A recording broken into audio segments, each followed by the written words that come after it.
복이 있다라는 제목으로 말씀을 나누도록 하겠습니다. 사람들은 한 해가 바뀌면 새해 복 많이 받으세요. 이렇게 인사를 합니다.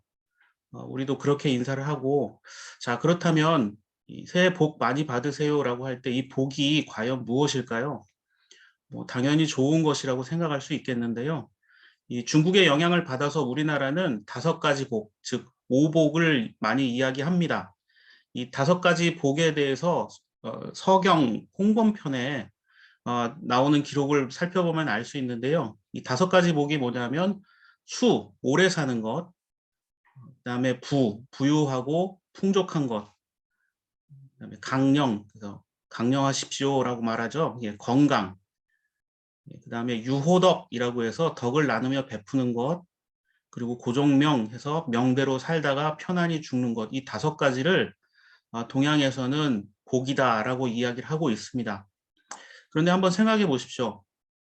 오래 산다라고 했을 때, 또 나이가 많다고 했을 때 그 사람에게 복 받았다 이렇게 말할 수 있을까요? 남들을 괴롭히고 또 불이한 힘으로 또 권력을 쟁취하고 정말 누가 봐도 저 사람은 악한 자임에도 불구하고 오래오래 장수하는 그런 사람들을 보게 됩니다. 반면에 선한 일, 의로운 일을 하다가 젊은 나이에 목숨을 잃는 안타까운 일들도 보게 되죠. 그래서 선한 일, 의로운 일을 하는 사람은 빨리 죽고 오히려 남을 괴롭히는 사람은 더 오래 산다라는 농담이 있을 정도입니다. 성경에도 이런 표현이 있습니다. 욥기 21장 7절에서 욥이 탄식하는 장면이 나오는데 어찌하여 악한 자들이 잘 사느냐, 어찌하여 그들이 늙도록 오래 살면서 번영을 누리느냐, 이렇게 탄식하는 장면이 나옵니다. 우리 삶에도 이 성경 말씀처럼 이게 오래 사는 게 꼭 복은 아닐 수도 있다라는 생각을 해보게 됩니다. 자, 그럼 돈이 많으면 행복할까요? 돈이 많으면? 예, 돈 때문에 행복하지 못한 사람들도 얼마든지 찾아볼 수 있습니다. 2003년 5월에 로또 1등 복권 당첨된 A라는 사람이 있는데 당첨 금액이 242억 원이었습니다. 242억 원. 세금을 33% 정도 제외하니까 실제 수령 금액은 162억 원이 넘습니다. 자, 162억 원. 여러분은 이 돈이 생기면 어떻게 살 것 같습니까? 이 162억 원이 얼마나 많은 돈이냐면요. 매일 쉬지 않고 100만 원씩 쓰면은 45년 정도를 써야 하는 돈입니다. 그것도 이자가 붙으면 안 됩니다. 그런데 이 금액을 받은 사람은 단 5년 만에 모든 돈을 날리고 사기꾼이 되었습니다. 도리어 복이 아니라 화가 되었던 것입니다. 자, 건강하면 복 받은 사람인가요? 네, 건강하면 좋죠. 그런데 건강한 몸으로 무엇을 하느냐가 더 중요합니다. 우리나라에 있었던 정모모라는 그 연쇄살인범이 있었습니다. 무려 13명이나 죽인 연쇄살인범이었는데 이 사람을 경찰이 붙잡고 조사를 했을 때 이 사람은 이 사람을 죽이기 위해서 아주 놀라운 짓들을 했습니다. 뭐냐면 술, 담배도 하지 않고 더 많이 죽이기 위해서 운동을 굉장히 열심히 해서 일주일에 3일씩 무려 10km를 달리는 그런 달리기의 명인, 또 아주 건강한 사람이었다고 합니다. 자, 무엇을 하느냐, 건강한 몸을 가지고 무엇을 하느냐, 이것 또한 굉장히 중요합니다. 그렇다면 덕을 좋아해서 타인들에게 베풀며 사는 것은 어떨까요? 행복하겠죠. 남에게 나눠주고 사는 것. 그런데 대부분의 사람들은 베풀고 싶어도 가진 게 없거나 반대로 가진 게 많은 사람은 남들은 물론 가족들에게도 잘 베풀지 못합니다. 오히려 누군가 죽게 된다면 그 사람이 남기고 간 유산을 차지하기 위해서 다툼이 끊이지 않습니다. 아주 가끔 가진 게 없는데 베풀기 좋아하는 사람들이 있긴 합니다. 그런데 본인은 즐거울지 모르지만 주변에 있는 사람들이 뒤처리하느라 고통스러울 수도 있습니다. 그러니까 나도 좋고 남도 좋아야 그게 복이라는 겁니다. 이제 마지막 하나 남은 거, 고정명은 어떻습니까? 명대로 살다가 아쉬움 없이 편안하게 죽는 것을 복이라고 하는데 여러분, 인간은 일단 죽는 것 자체를 대부분 좋아하지 않습니다. 오히려 요즘은 명대로 살다가 아쉬움 없이 편안히 죽기보다는 외로이, 고독사처럼 안타깝게 죽는 그런 사람들의 이야기들을 많이 듣게 됩니다. 어쩌면 우리가 추구하는 복이라는 것이 모든 사람이 누리기 힘든 상상 속에서만 가능한 이야기일지도 모릅니다. 또는 나는 절대로 이 5가지 복을 누릴 수 없는데 내 옆에 있는 사람, 그냥 내가 봤을 때 편안해 보이는 그 사람은 이런 복을 누리는 것처럼 착각할 수도 있습니다. 우리 인간의 삶은 유한합니다. 그 유한한 삶을 마치고 하나님 앞에 나갈 때 우리는 어떤 삶을 또 어떤 모습으로 서 있어야겠습니까? 마이클 부시라는 사람이 쓴 내 아버지 집에 거할 곳이 많도다라는 책이 있습니다. 이 책은 죽음을 맞이한 이들에 관한 장례식과 관련된 설교 16편이 있는데요. 이 책의 내용 중에 제임스 벤 솔렌이라는 뭐 그렇게 유명한 분은 아닙니다. 이분이 36살에 이제 암에 걸려서 돌아가셨는데 설교의 제목이 죽음이 안겨준 경이라는 그 제목의 설교가 있는데요. 이 제임스 벤 솔렌이라는 사람이 이제 자기 자신의 암투병 과정 중에 했던 그 설교의 내용이 들어 있습니다. 이분이 98년에 33살이 되었을 때 암에 걸려서 약 7개월간의 항암 투병을 하다가 이제 교회에 다시 와서 이제 설교를 하게 됐어요. 죽을지도 모른다는 그 목숨의 위협 속에서 그래도 일어나서 말씀을 전하려고 교회에 왔습니다. 그러면서 그때 했던 설교가 이런 내용이었다고 합니다. 저는 육체적으로 약합니다. 그러나 그것이 제 최대 약점은 아닙니다. 지난 반년 동안의 시간은 저의 치명적 약점인 제 육신이 아니라 제 영혼에 있다는 사실을 보게 만들었습니다. 그래서 오늘 저는 저 자신에게 하나님께 어떻게 나를 설명할 것인가, 하나님이 부르신 목적대로 내가 살아왔는가 하는 질문을 던지게 됩니다. 라고 설교했습니다. 자, 목숨의 위협을 느끼고 있는 사람이 그런 목회자가 했던 설교, 제 마음에 계속 묵상이 되는 그 문장이 있는데 하나님께 어떻게 나를 설명할 것인가 하는 물음입니다. 하나님께 나를 어떻게 설명할 것인가. 오늘 당장 내가 하나님을 만났을 때 나는 하나님에게 나에 대해서 무엇이라고 설명할 수 있을까요? 생각해 보니까 저는 별로 자신이 없습니다. 무언가 살면서 이런저런 일들 많이 하는 것 같지만 또 좋은 말과 생각들 하는 것 같지만 욕심과 명예를 위한 것이 아닌가 돌아보기 때문입니다. 우리는 매년 새해를 2번씩 맞이하는 그런 나라에서 살고 있습니다. 양력으로 1월 1일 새해를 맞이하고 조금 지나면 이제 다음 주면 또 이제 설이 다가오죠. 새해 명절을 또 보냅니다. 어떻게 보면 1년에 2번 정도는 새로운 마음가짐을 가질 수 있게 하는 게 아닌가라고 생각해 보면서 우리가 다시 한번 주님 앞에 나가게 될 때 하나님과 내가 동행한다고 말할 때 우리는 어떤 사람이 되어야 할까 다시 한번 다짐해 볼 수 있는 그런 시간이 됐으면 합니다. 오늘 세 번째 본문인 마태복음 5장 1절부터 12절은 팔복이라고 이야기하죠. 마태복음 5장에서 7장까지는 산상수훈 또는 산상설교라고 알려진 예수님의 가르침입니다. 마태복음에는 총 5가지의 예수님 설교 내용이 등장하는데 그중에 첫 번째 내용이 마태복음 5장에서 7장 산상설교고 이 산상설교의 핵심 내용 중에 하나가 바로 팔복입니다. 앞서 말씀드렸던 서경에 나오는 오복과 이 팔복이 어떻게 다른가 이런 특징들을 한번 좀 비교해 보시면 좋을 것 같긴 한데요. 우선 예수님이 말씀하신 팔복은 몇 가지 특징이 있습니다. 다른 건 몰라도 이 2가지는 꼭 기억하고 이 팔복에 대해서 여러분 묵상하실 때 염두해 주시면 좋을 것 같습니다. 우선 첫 번째로 예수님의 팔복 설교는 예수님을 모르는 자들을 위한 복음 설교, 전도 설교가 아니라는 겁니다. 그러니까 믿는 자를 대상으로 이미 예수님을 따르고 있는 자들을 대상으로 하는 것입니다. 그리고 두 번째는 복을 받기 위한 조건으로 이 팔복을 따르라 이렇게 말씀하는 게 아니라 이 8가지의 복에 대한 이야기는 이미 하나님의 복을 받은 자들이 누려야 할 또는 지켜야 할 내면적 상태가 이러해야 한다라고 주님께서 가르쳐주고 있다는 겁니다. 그러니까 복을 받은 사람의 내면적 상태를 설명하는 겁니다. 그래서 안 믿는 사람이 예수님 믿으려면 이렇게 해야 된다가 아니라 이미 주님을 따르고 있는 사람이 지켜야 할 내면적 상태를 설명하고 있습니다. 자, 이것을 보면서 나는 진정한 주님의 제자인가도 판단해 볼 수 있다는 거죠. 당연히 서경에 나오는 오복이나 우리가 이해할 수 있는 상식적 수준의 어떤 행운 이런 것들과는 차원이 다르다라는 겁니다. 그래서 아주 짧지만 보통 목사님들은 이 팔복을 한 주에 1개의 복씩 이제 나눠서 설교하시기도 하는데 아주 짧지만 이 8가지 복에 대해서 간략하게 좀 살펴보도록 하겠습니다. 3절 말씀을 보면 이 팔복 중에 가장 먼저 마음이 가난한 사람은 복이 있다. 하늘나라가 그들의 것이다. 이렇게 되어 있습니다. 자, 마음이 가난한 사람은 복이 있다. 하늘나라가 그들의 것이다. 종교개혁자 칼빈에 의하면 이 가난은 당시 사람들이 생각하기에 신의 저주 중 하나라고 여겼다고 합니다. 그래서 적당히 먹고 살 수 있는 재물이 있어야 하는데 그것조차 없다라는 건 신께 저주를 받은 것이다. 그 당시 시대의 사람들이 그렇게 생각했다라는 겁니다.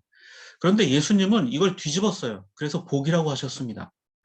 물론 지금도 가난을 좋아하는 사람은 없습니다. 그런데 3절에서 말하는 가난은 세속적인 가난, 즉 물질적인 가난이 아니라 바로 마음의 가난을 뜻합니다. 칼빈 주석에 따르면 이렇게 설명하죠. 교만한 마음과 그러한 성질을 버리지 않는 것이 예수님이 말씀하신 가난이다. 이렇게 설명하고 있습니다. 이 3절의 가난을 이제 헬라어로는 푸토코이라고 하는데 아무것도 의지하거나 기댈 것이 없는 절대적인 빈곤을 뜻하는 단어라고 합니다. 절대적인 빈곤. 아무것도 가진 게 없어서 아무것도 할 수 없는 그런 사람들, 그런 빈곤. 그러니까 하나님 앞에 섰을 때 우리가 무언가를 소유하거나 가지려 하거나 뭔가를 자꾸 계산하면서 서려 해서는 안 된다라는 겁니다.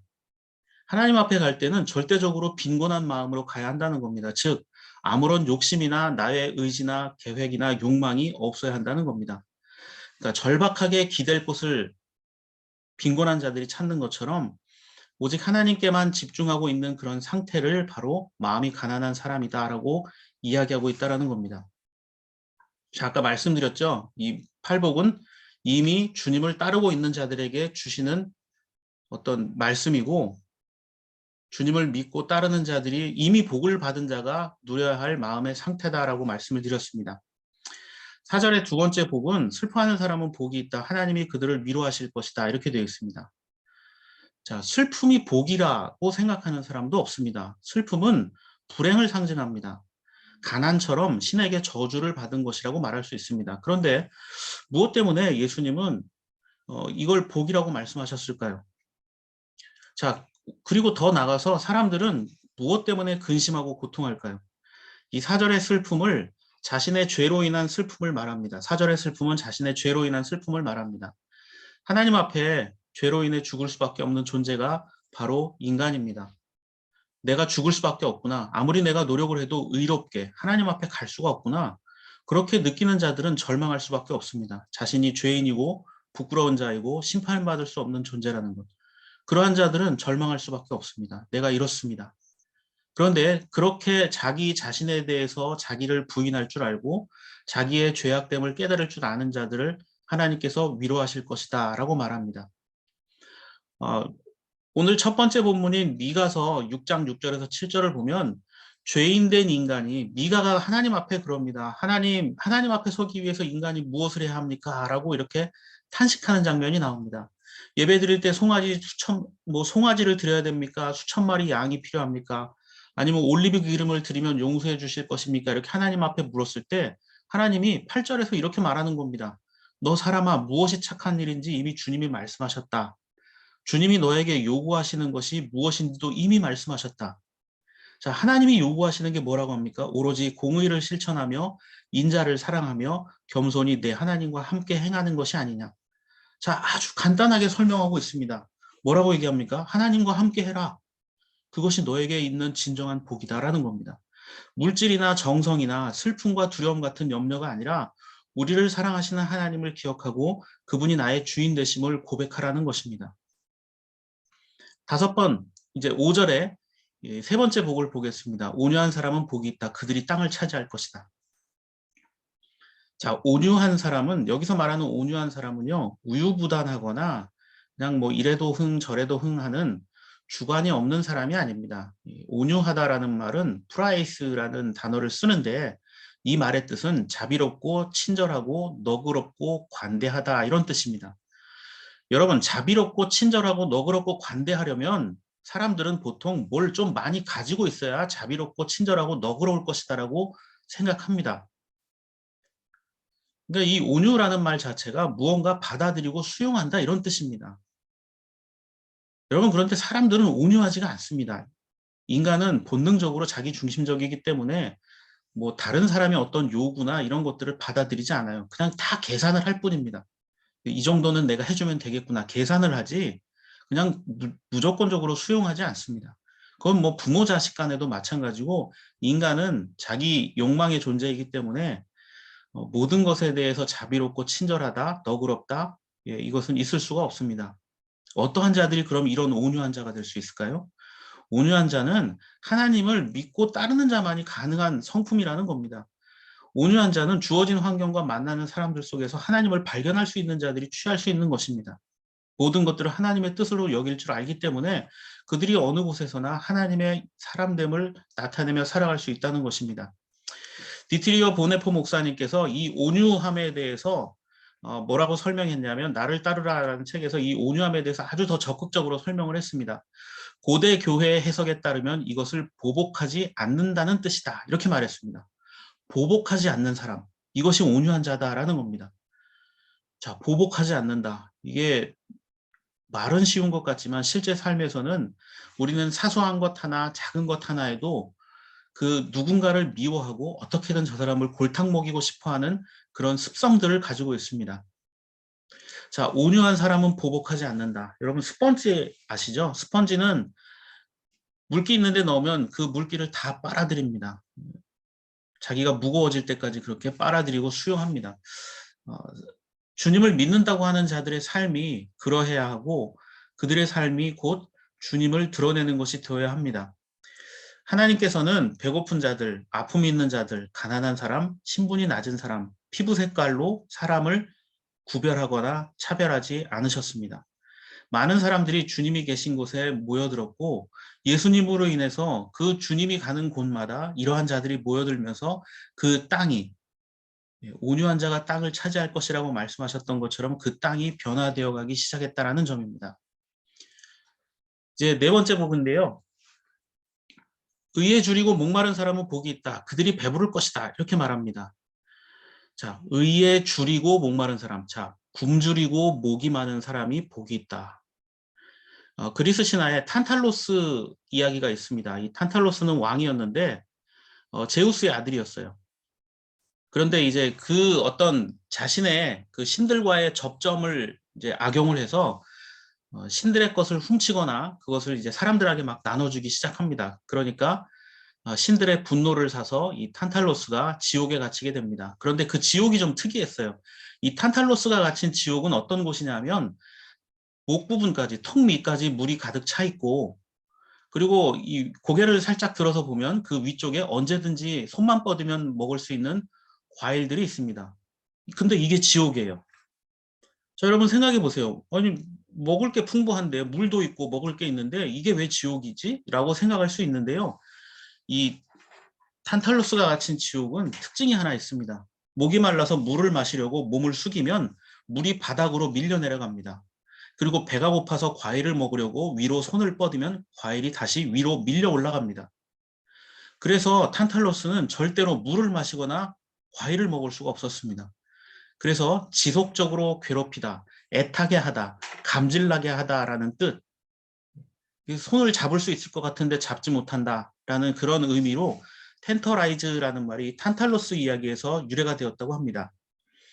6절 말씀에도 굶주리고 목마른 사람에 대한 이야기가 나오죠. 그런데 그 굶주림과 목마름의 원인이 물이나 과일 같은 것이 아니라 의입니다. 의. 여기서 말하는 의는 디카이오 시네라고 하는데 정의, 공정, 칭의를 뜻합니다. 정의, 공정, 칭의.